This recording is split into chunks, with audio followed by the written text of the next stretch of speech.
Although I feel bad for you.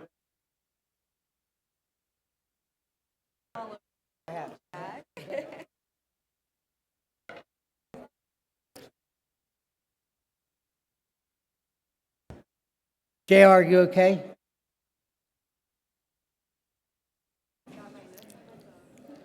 We're not going to ask for donations, so you can all move up.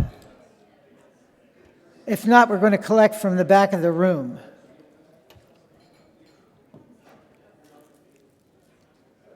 Okay, welcome to Bridging the Financing Gap.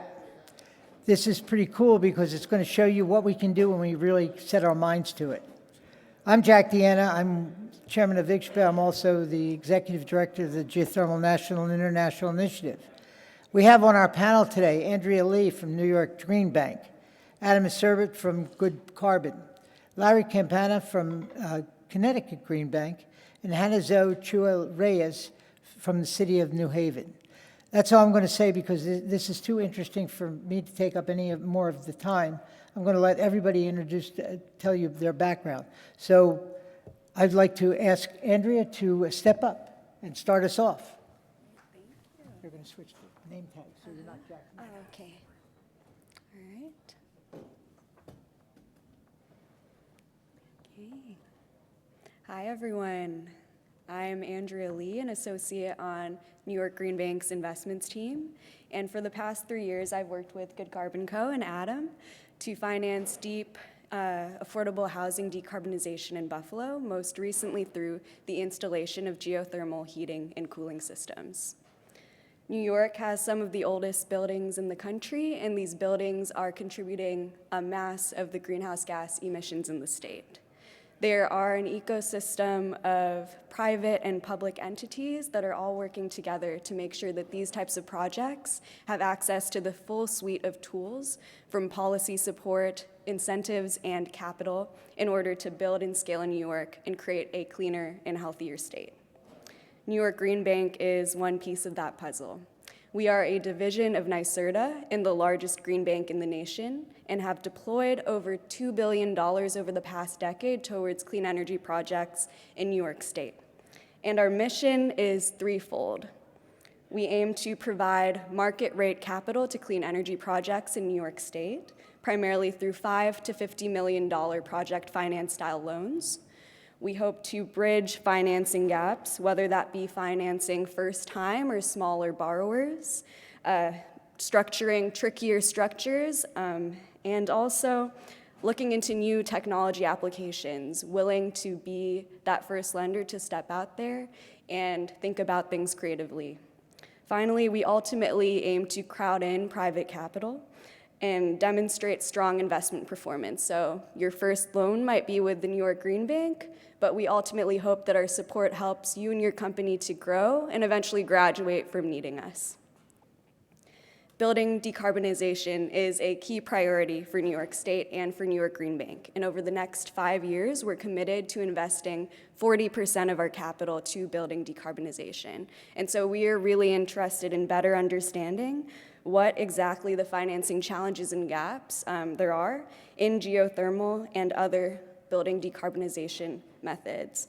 One example of the way that we're thinking about these gaps is investment tax credit transfer bridge lending. Last fall, New York Green Bank closed a $20 million upsize with Good Carbon Co., expanding our Heritage Incentive Bridge facility, which initially advanced against expected incentive payments from programs like Low Carbon Pathways, Clean Heat, and EV Make Ready. The upsize enabled Good Carbon to now advance against expected investment tax credit sales under the transferability framework. Before the Inflation Reduction Act, as discussed in the former panel, monetizing tax credits was a lot less accessible.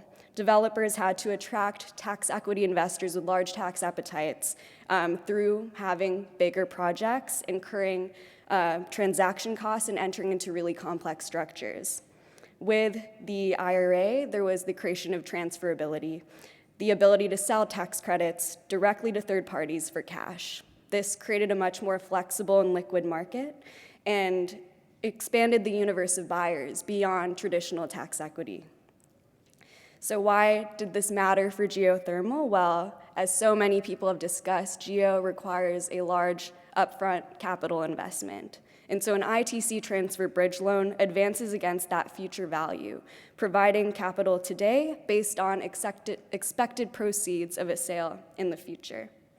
New York Green Bank, when approached by Good Carbon, was very excited to take on this structuring challenge because we felt that it had the potential to unlock catalytic capital for geothermal and could eventually help more developers consider installing geothermal when they had been wary before due to the upfront cost. It was also an opportunity for us to expand on our almost, I think, over 4-year relationship with Good Carbon. We began speaking about advancing against investment tax credits in 2022, the year the transferability was created. And diligencing this took us some time, so in the meantime, Good Carbon used our incentive bridge facility to develop their track record in completing these types of installations in all types of energy efficiency retrofits and transacted on the transferability market without our funding. With this upsize, Good Carbon is now able to scale and has a robust pipeline that I'm sure Adam is going to get all into, so I won't steal his thunder. But we are really excited to present this and speak with more people about whether this structure could be relevant for your projects, because we believe that it is really demonstrative of the way that this type of financing can apply to geothermal ITCs and other ITCs beyond what's viewed as conventional, solar and wind. With the persistence of many ITCs and transferability into the 2030s, we also think it's replicable and something that can be enduring at least for the near-term future. So if this type of financing sounds relevant to you, what does it take to qualify, and what types of structural features might you expect in this type of loan facility? First, we think about project execution ability. This is foundational because the entire structure depends on you constructing a project and generating qualified ITCs.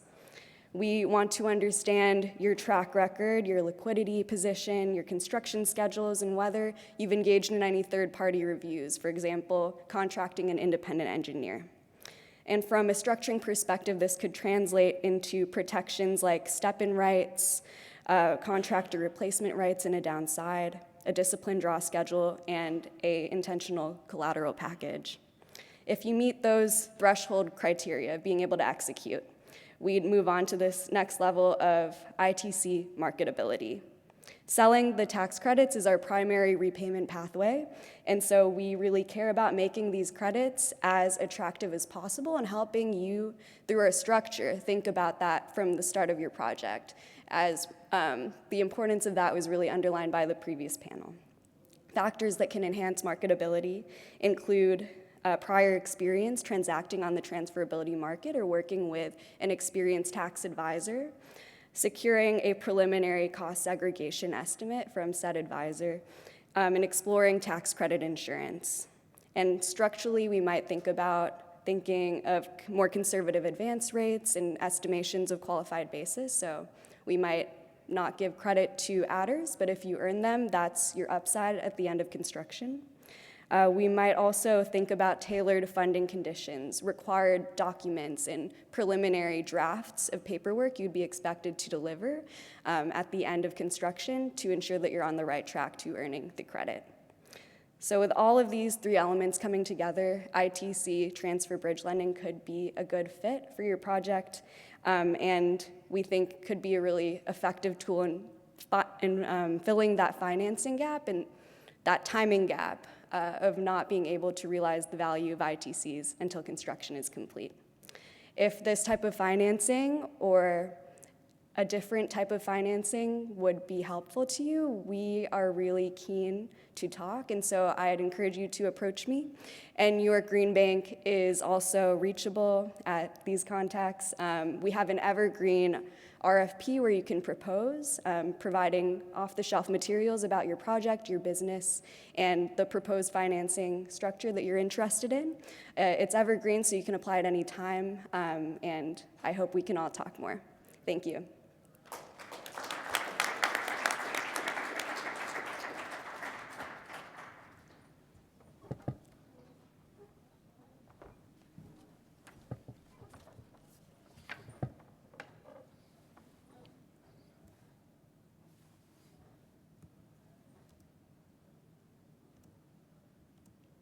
we go. Hi, everybody. My name's Adam Serbert, CEO of Good Carbon. I will say that that sounds exactly like our deal. So you nailed it. So at Good Carbon, we were founded in about 2016. We're focused on a couple of things. So we buy old, mostly focused on the Buffalo, New York market today. We'll be expanding out of that market quickly over time. We buy old apartment buildings, we tear them apart, put them back together in a net zero or close to net zero way. We do that by taking out all of the old boiler systems, all of the old hot water systems, do commercial geothermal heating, cooling, and hot water, and everything that we can. We're doing batteries in basements. We try to connect as many of the alternative energy technologies as possible, and we take old buildings, retrofit them with kind of a new green look, and you end up with a different capital stack, and two, a different opportunity. So our general playbook, again, we find buildings, we incentivize them through as many of the state incentives as possible. We are heavy utilizers of ITCs generally across the board on everything. Once we incentivize them, we design them, we tear them apart, we take them apart, we put them back together, we energize them, as I talked about. Once we finish, we basically stabilize the building, we keep it in portfolio, and we continue to move. So for the most part, today we are property owners, property developers, the general contractor, we have the management on the backside, so we connect the full package, and we've realized a lot of opportunity as a result. So as we're doing this work, the number one problem that we come up with is we have a building that makes a lot of sense. We have a design that makes a lot of sense. You do one building on a block, you don't do things the right way. National Grid or the utility provider ends up being the blocker only because of capacity constraints, and you can only electrify so many things with current grid infrastructure, and there has to be another way to look at that. So problem, we see the need for expanded electrification. I can say Buffalo's grid is not built for what New York State wants to do, and we're like boots on the ground right in the middle of this, and I think we can attest to some of the challenges, though a ton of really great support from National Grid. There's just a constraint problem, and the current solutions to get around this are very expensive, they're complicated, and they're difficult to implement. Generally, we believe that the infrastructure, the grid infrastructure, the way that it is there today, actually can support the future electrification. It just has to be looked at a little bit differently. So we look at this as kind of like three legs of the stool. So virtual power plants, and we're using empty basements in buildings to ultimately accomplish this. And so first, for us, it's all about reduction. So we want to spend the money on windows, air sealing, envelope improvements. Every building's a little bit different, but there's probably the 20% of the things that you can do that provide 80% of the value. We want to be focused on that. Right in the middle of that is geothermal systems for heating, cooling, and hot water generally across the board. The whole goal with the reduction first is prioritizing the negawatt. We completely believe that a kWh saved is much more valuable than a kWh produced, and then you have to work your way downstream. Second is as much production locally as possible. So today we build solar in different places across the state, connect those to portfolio, and we're using that metering to connect them to electrified buildings. We are moving into fuel cells as a part of the kind of like an integrated solution that allows us to produce as much power on site as absolutely possible. And the goal is to maximize the megawatt, right? So start with prioritizing the negawatt, then moving into maximizing the megawatt. Number 3 on that list is just managed distribution. And so this has a lot to do with smart panels that allow us to maximize what National Grid will provide us with the quickest upgrade possible. We're doing a lot of batteries in basements and interconnecting those systems in a way that make a lot of sense. We're doing EV charging stations at every parking spot possible, and our goal is to optimize watt distribution. And so if you take all 3 of these things and you put them together, you end up with a solution that complements the grid, doesn't drain it, and if you take a look at a block and you want to go do a lot of buildings on a block, we're not stuck with 2 buildings. We can really take the characteristics of a profile of the block, and we can blend those things together to get to some pretty great solutions. So at the end of the day, everything has challenges. everything has opportunity. We look at, maybe so I'll just work through a handful of these challenges and then describe the opportunity that we see and how we're applying that towards our business model. So number one, land is limited. The opportunity, specifically in markets like Buffalo and a lot of other places that are like that, parking lots are available. We have a lot of big empty basements that aren't being utilized. There's square footage that doesn't hit a property's net operating income line, and there's a way to use that to maximize it so it's good for everybody. Number two, energy systems are expensive. So the talk before this one, I think, in utilizing investment tax credits or working with NYSERDA around a lot of incentives that they have and blending these things together appropriately. Generally, ITCs are abundant, and if they're structured right, these system costs can be really low and really scalable. And again, I think there's typically a lot of theory in these conversations, and I can just tell you that we are boots on the ground. We understand the nuts, the bolts, how these things connect, and there's a really interesting way that you can connect energy systems with the credits in a way that you can maximize this. Number three, new technology is often difficult to finance, and so this is where I can highlight the Green Bank as a key, critical, and amazing partner in helping us start our focus and where they helped us get a jump start. And I think that one of the primary objectives for the Green Bank is to provide financing where things aren't quite yet in market, and they can help transition that. And we're experiencing that today, right? So geothermal systems where they were difficult to finance, where our lender partners that aren't necessarily only the Green Bank are starting to come to the table. We're starting to do that with battery systems and a few other things. So again, thanks for the Green Bank for that. And then number four, quality housing is expensive. I think you'll see that just about everywhere. And what we have experienced is when you take two different industries, you blend them together, you shake it up and you look at it, you end up with a different capital stack that allows us to realize affordability with a different approach. And generally, we see this as a Buffalo-focused thing today for us, and it's first best product, first best market, allows us to really understand how to maximize these different things that we're spending time on. And then that moves out of the Buffalo market in a way where we can focus on creating opportunity through maybe taking things that are complex and making them simple, working through system implementation through lots of subcontractors and other groups that are out there doing the work. And we physically can't do it all, but we can absolutely organize and push. Our buildings are the test case, and everyone else's, I think, is the future of this. And then third, how do you maintain and manage these things over the long run, and we connect people in the right way? And that's our longer term look on some of this. And I think the devil is in the detail, and there's a lot of interesting opportunity as all this stuff starts to come together. And I think that's it. So thank you.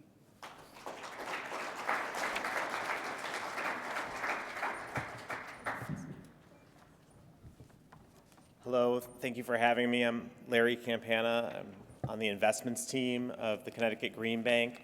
I also lead our capital solutions program, which is the subject of what we're talking about today. I'll get to that at the end of our presentation. And before this, I was the CEO of a Connecticut-based contractor, so it's nice to meet so many contractors today. I was in charge of Thermax Jackets, which is an insulation provider for industrial high-pressure steam systems. So it's interesting for me to be on both sides of the transaction as I work on the investments team.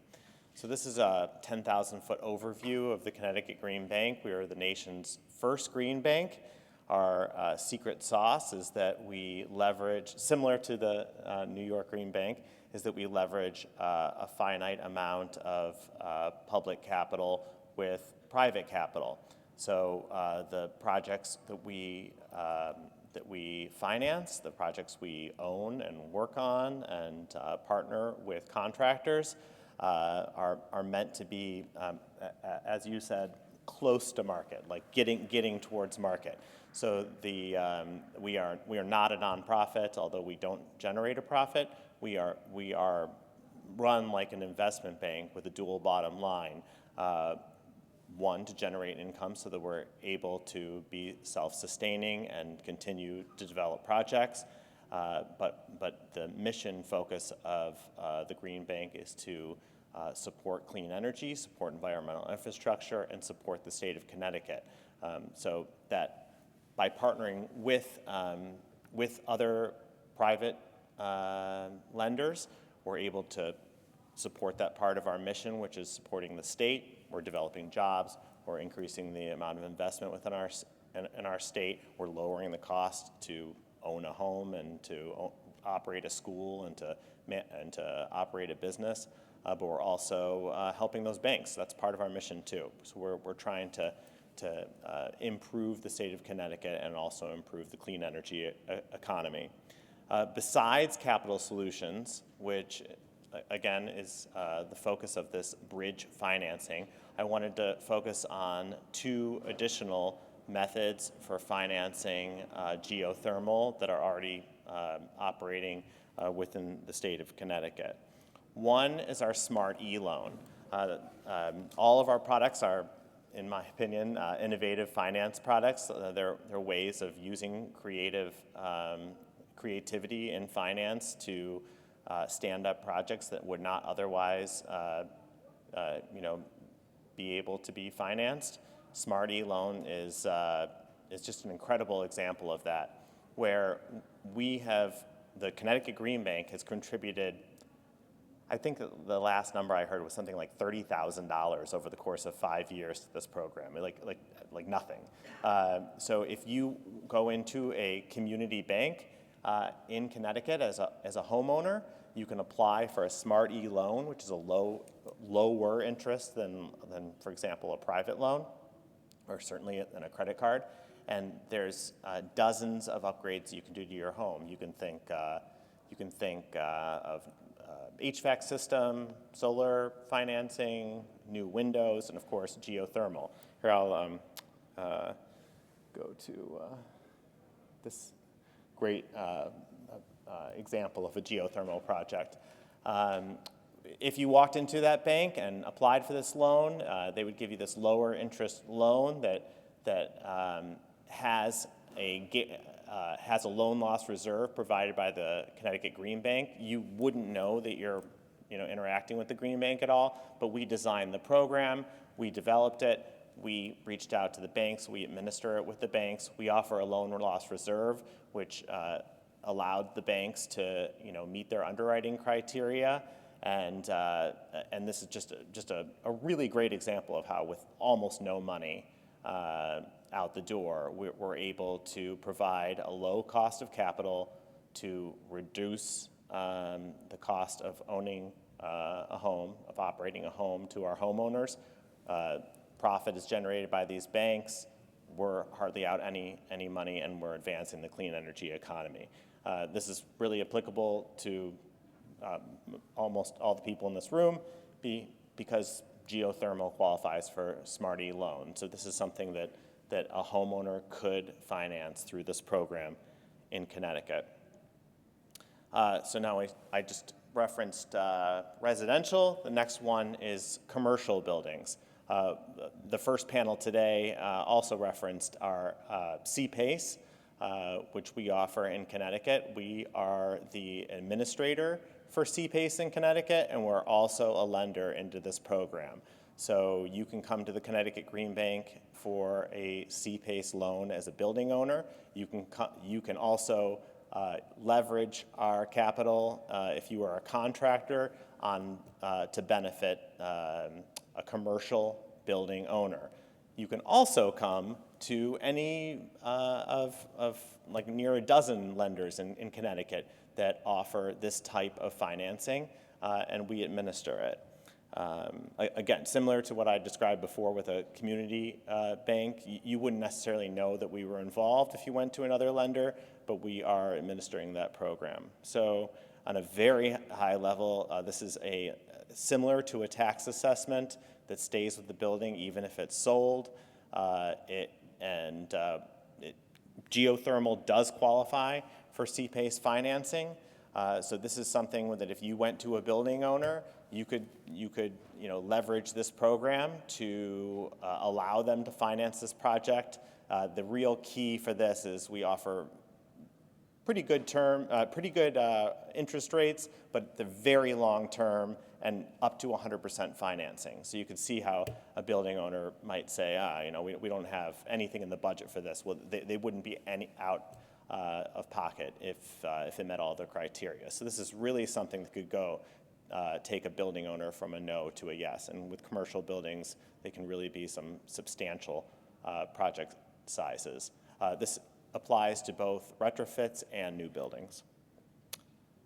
But the real reason we're here is to talk about bridge gap financing. I manage our capital solutions program.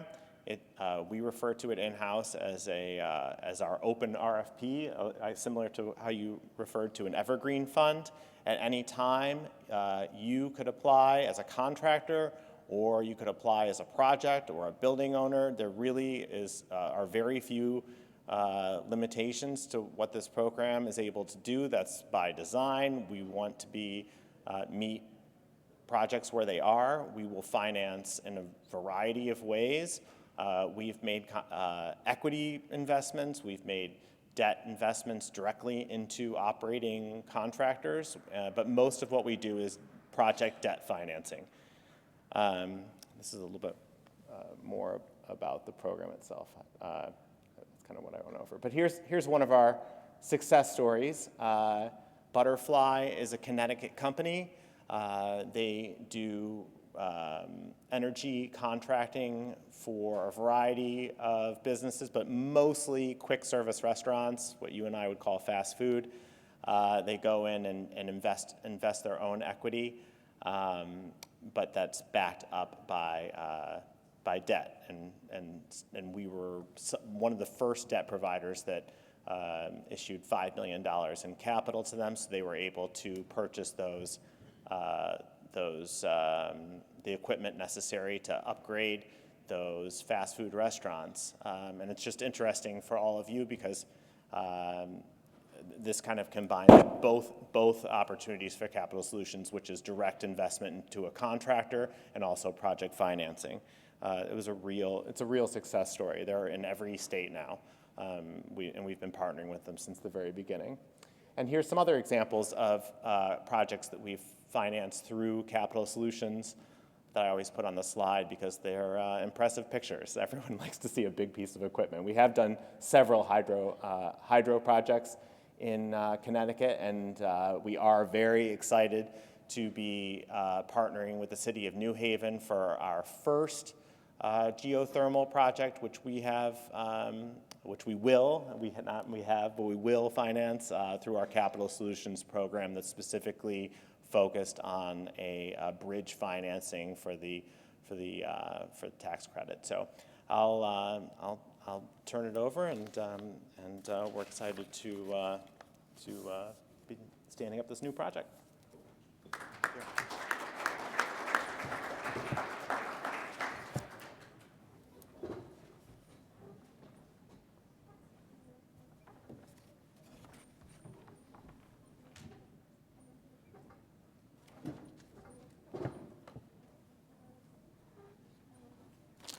Thank you, Larry, for that setup. My name is Hannah Zoe Chua-Reyes, and I'm representing the City of New Haven's Office of Climate and Sustainability. Today, I'll be giving you guys a brief overview of our project, the Union Station Area Thermal Energy Network, the USA 10, and essentially an overview of the project, how we're funding it through federal funds, as well as the broader funding structure, and then the current progress on our project. So just to give a brief overview of the federal funds that we're currently leveraging for this project, about half of our project funds are coming from the EPA Climate Pollution Reduction Grants Program, aka CPRG. Essentially, it's a Biden-era program that provides around $5 billion in IRA funding, Inflation Reduction Act funding, for grants to various states, local governments, and stuff to either develop or, in our case, implement plans for reducing greenhouse gas emissions. So we're a part of phase 2 of the project wherein $4.6 billion was awarded for the competitive implementation grants. So of the 25 total grants that were awarded, 3 of the grants were awarded to municipalities, one of them being us. So just a little overview of like the main concept and like the spirit of the project, so to speak.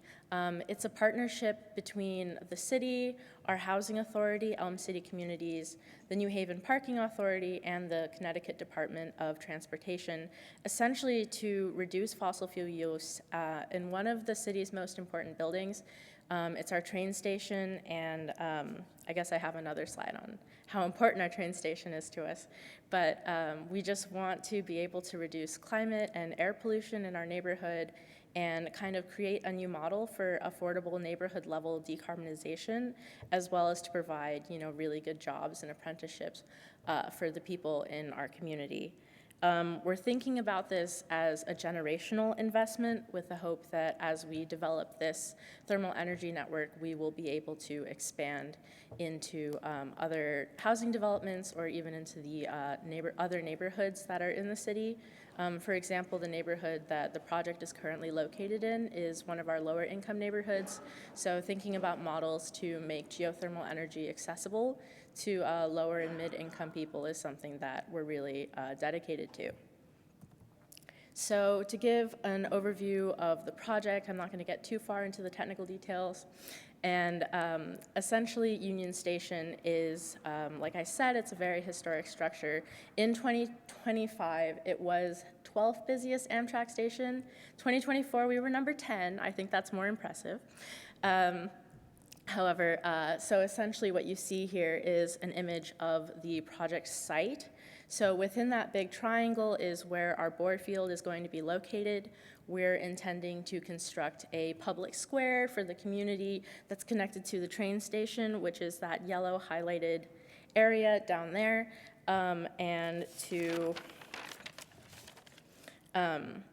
make it a real public space, as well as to create mixed income housing on behalf of the housing authority in our city.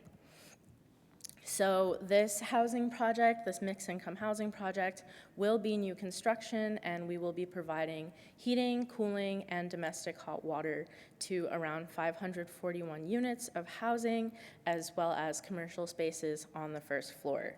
Our project also includes, as I mentioned, or I didn't fully mention it, but a retrofit of the HVAC systems in Union Station, connecting both the housing project and our train station to our geothermal energy network.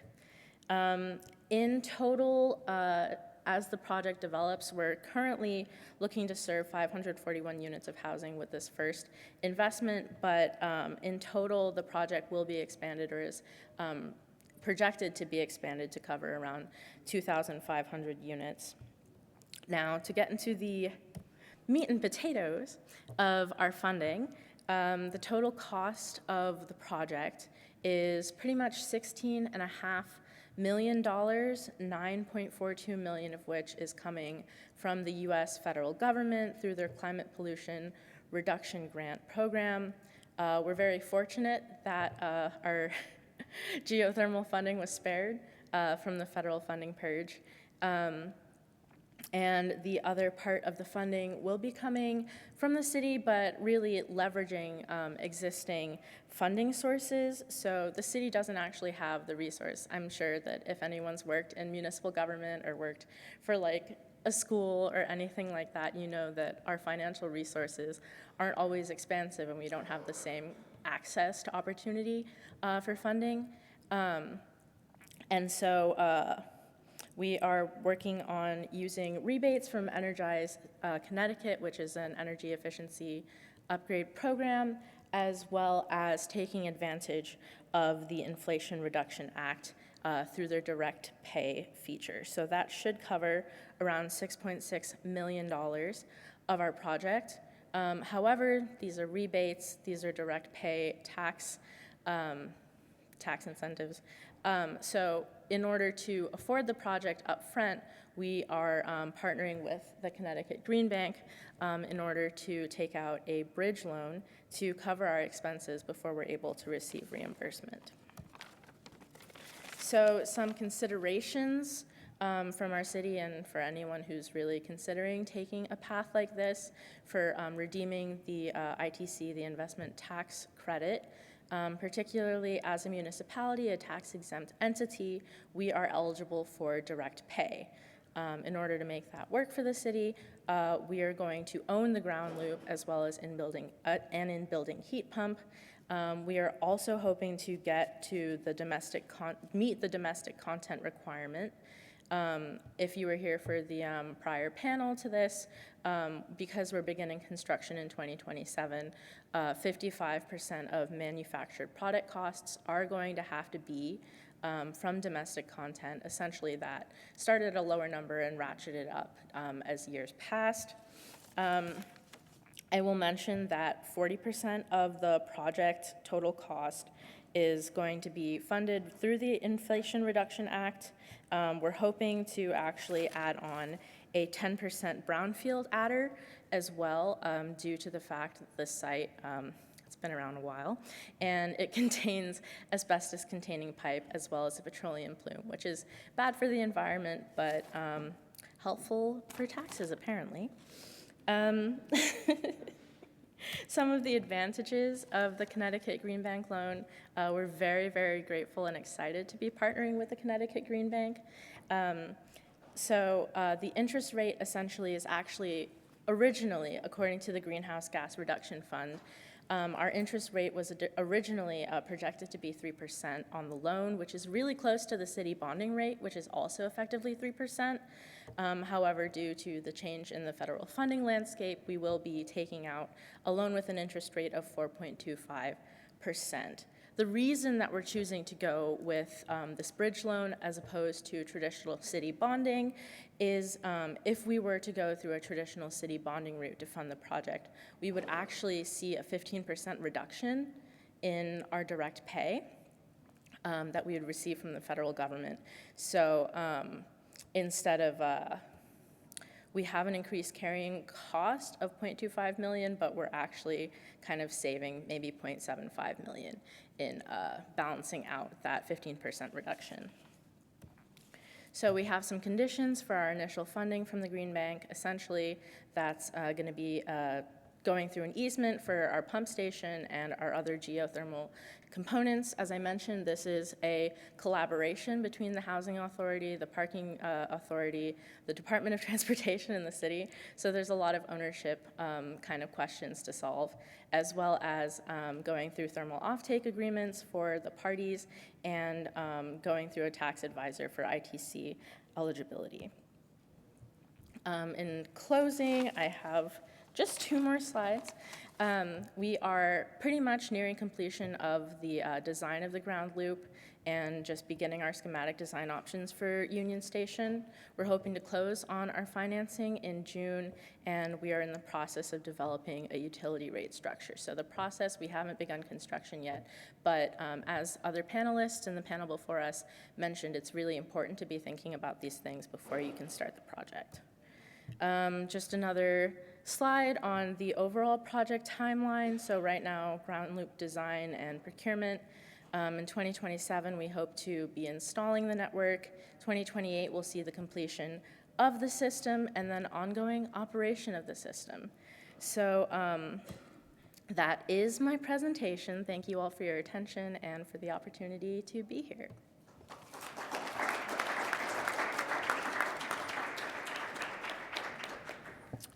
Thank you. That was great. We're going to take some questions now. I believe we have some time, right, Chris? Oh, yeah. Anyone who has a question, raise their hand. Beside Bob. Oh, no, I'm only kidding. Thank you so much. Holly Braun with a gas utility in Portland, Oregon, Northwest Natural. Hannah, I have a question for you that's probably really easy, but I was surprised to see that the tax credit, that $6.6 million, looks like that's 40% of the total number, and that you're not having to reduce it by the amount of the grant. Is that, that's that works out? Yes. Yes, that is actually based off of total project cost, not counting actually our federal grant. And so the ITC just doesn't require that you look at the net cost? They allow you to take it on the top line? Yes. I mean, that's wonderful news. I just didn't realize. Okay, thanks. Bob's next. I wasn't going to skip them. Sorry. Traditionally, low and moderate income people in private housing have been essentially locked out of geothermal because they can't afford the upfront capital cost to have the cheaper, the lower cost of energy over the lifetime. But now that we've changed the law so that we can have third-party ownership, in theory, we ought to be able to provide geothermal to low and moderate income customers with no upfront cost, and most importantly, no debt, because it's a lease, not a loan. So if a lessor was to create a leasing program for low and moderate income people, they could go and they could sell their ITCs. You guys, a bunch of you talked about that. The problem with selling ITCs, of course, is that when you sell them, you have to take a 7 to 10% discount on them because nobody's going to buy them for their face value. They want them cheap. So I'm wondering, what has the Green Bank done in the past, or what could they do in the future to essentially put together a financing package so that a lessor could keep their ITCs? Potentially, they'd be paying potentially an interest rate, but your interest rates are a lot lower than 10%, a lot lower than 7% as well. Could you put together a finance package that would allow people to keep their ITCs and use them themselves instead of having to sell them off at a significant discount? Yeah, thank you for that question. And I think I'll first just start off with a disclaimer that different green banks have different investment approaches and pricing approaches. And for the Green Bank, or the New York Green Bank, we are market rate pricing. And I know Adam would hope that we were concessionary, but we aren't. So the pricing is always viewed holistically, and this is a first of a kind type of facility, and so the pricing is commensurate with that. In terms of thinking about other creative structures for ITC lending, I think that's definitely in the cards and something we want to be thinking about. For this use case, the ITC transfer sale structure made the most sense because I think for a lot of developers there is a lack of tax liability to fully take advantage keeping that credit. If the organization was eligible for a structure with elective pay, then that's a different story and a whole different structure because you don't need to think about that discount rate. And I think for our structuring around the risk of pricing risk, we are haircutting some of the ITC value when we create this loan to Adam's company. We are thinking about the net of transaction cost of that discount to a conservative buyer on the transferability market. And we are also not considering certain components like adders to protect ratepayer capital and make sure we are paid even in a downside case. So I think it's a really good point to bring up, and we are interested in diligencing it further with the support of legal and tax advisors. So I can't speak much more to it right now. Bob, to your point of GREX, there are companies out like Carbon Solutions and things like that where they're available that will aggregate those GREX for residential or commercial. So it is happening in other states as far as GREX goes. I'm not quite sure. I can't answer the pricing, but I can tell you that they're. Do you mean on transferability? They'll buy them for 92 cents on the dollar when they're worth $1. Yeah. So basically, if you sell an sell a tax credit, yeah, you're gonna get 92 cents on the dollar. Okay, it's gonna feel like you got charged 8%, right? So now, if I could get a loan from a Green Bank or something that had essentially the equivalent of a 4% net present value, right? I could use that loan, and over time, instead of paying taxes, I'd be making payments to the green bank, but that way I wouldn't be getting 92 cents per dollar. I might be getting 96 or 97 cents per dollar from my ITCs, because I was using green bank money to basically spread it over time. You see the argument is basically, how do I get rid of that 7 to 10% discount? And that discount is going to be higher too for somebody like a lesser with geothermal, because that's like weird. Nobody has any experience with it, so they're going to say, "Oh, this is so new that we need to like charge you. We need a big discount here because we're worried about the clawback risk." Right? You're going to have to establish yourself over time. So in fact, for a new lessor going out and getting money, he might even have to pay more than 7 to 10%. He might be paying 12% as a discount, because it's a new thing that the finance market has no experience with.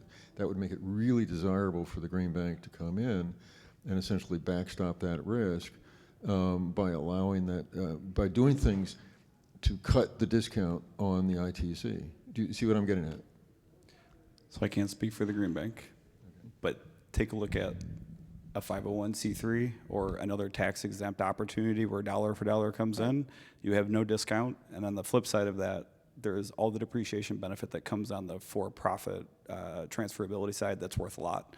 And so there's a way to continue to blend those in a way. I think structure matters in that, and there's a way to maximize it. I think previous conversation to this panel, those guys can really help maximize exactly what you're talking about, and there's other benefits outside of just the discount on the credit sale. Thank you. Anyone else?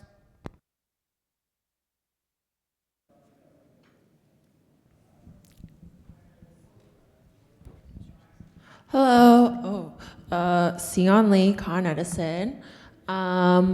This is a question for the New York Green Bank. So as of yesterday, DPS directed the utilities to, work with state, whether it's NY-GEO or the Green Bank, to work on financing initiatives. And you don't have to know the answer to this question right now because it happened as of yesterday, but I'm just curious to know if there are new innovative financial packages that the Green Bank is thinking about in light of this new directive. I think there's a lot that we can collaborate on, and we should definitely talk after and with a larger brain trust of people from my team. I think historically we've done a lot of collaborative work around incentive bridge lending with utility programs, thinking about the utilities procurements in ways that we can support those projects and fill gaps in their capital stacks. And we've also done a lot of interconnection financing that's very intimately tied with the interconnection queue at all of the different utilities. And I know one element of that we've been pushing for and thinking about more is structuring interconnection facilities that are extending letters of credit as the developments arose last year. In terms of geothermal, I think that's going to be a much longer discussion, and we should just connect after this panel. Thank you. Anyone else? Wow, you guys did such a great job. Thank you very much. Have a great lunch.